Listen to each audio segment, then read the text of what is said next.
Salut, bienvenue sur Aéropêche. Dans cette vidéo, je vais te donner 5 critères pour réussir ta saison de pêche. Premier critère, ça va être de pêcher différents types de poissons. Car pendant l'année, tu vas avoir des périodes de pêche où certains poissons vont mordre mieux que d'autres.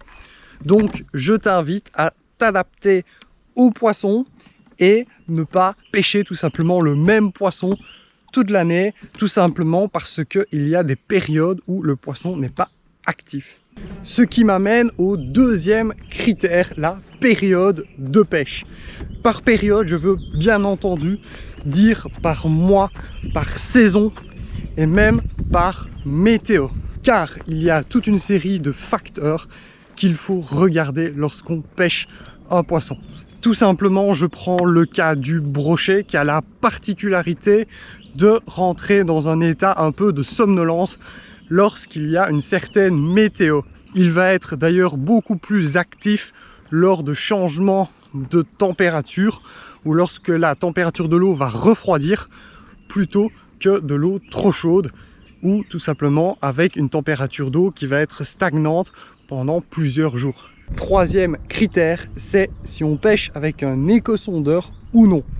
J'ai beaucoup d'amis qui ont un bateau de pêche avec un éco-sondeur et cela fait une réelle différence entre une partie de pêche réussie ou non. Tout simplement parce que l'éco-sondeur peut te permettre de voir s'il y a du poisson sur ta place ou non et même voir comment le poisson réagit à ton appât.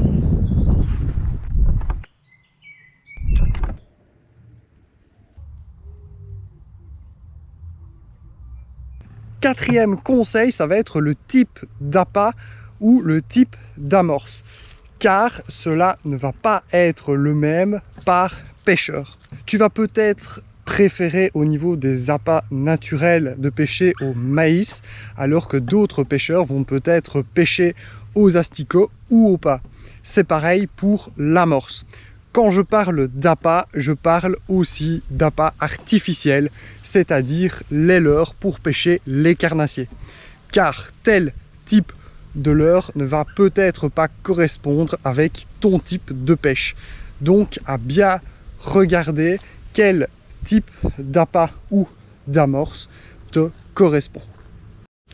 Alors je précise quand même car on peut faire l'erreur de penser que en fait tel type d'appât marche mieux qu'un autre type d'appât. Tout simplement, c'est vrai parce que certains poissons vont mieux mordre avec du maïs par exemple qu'avec du pain, mais cela va dépendre aussi de la technique de pêche utilisée. Moi personnellement, j'ai déjà vu ça dans des stages de pêche parce que je suis moniteur de pêche et dans certains stages, il y a des enfants que par leur technique de pêche, ils arrivent à prendre beaucoup de poissons avec du pain, mais quand on met du pain avec des débutants, eh bien, ils ne prennent presque rien. Alors que c'est exactement la même journée et qu'ils sont exactement dans le même plan d'eau. Donc, cela fait une réelle différence quand même le type d'appât, que ce soit naturel ou artificiel, avec lequel tu pêches, parce que ta sensibilité, ton type de pêche va mieux aller avec tel type d'appât et donc cela peut faire une petite différence si tu attrapes du poisson ou non. Il ne faut quand même pas oublier que certains types d'appât marchent mieux que d'autres. Exemple, dans la pêche au leurre pour les carnassiers, il y a certains types de leurres qui marchent presque tout le temps dans certaines zones de pêche. Cinquième et dernier conseil, ça va être la profondeur de pêche, car les poissons ne vont pas se trouver dans une certaine couche d'eau, mais vont plutôt se retrouver dans une autre. Lorsque tu vas pêcher, tu vas te retrouver avec des poissons qui vont être soit en surface ou soit plus dans le fond. Donc il faudra choisir tout simplement ta profondeur de pêche.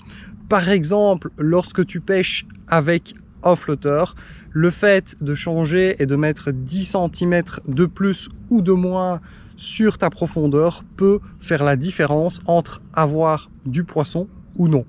Donc pense bien à ta profondeur. Moi personnellement, ces derniers temps, je pêche beaucoup plus en fleuve.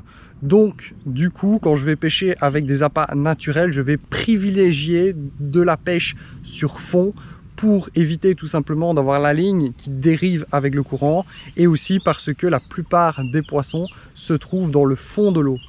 La profondeur de pêche est aussi particulièrement vraie lorsque tu pêches avec des leurres, tout simplement parce que la manière dont tu vas présenter le leurre au poisson va faire la différence entre un poisson qui mord ou pas.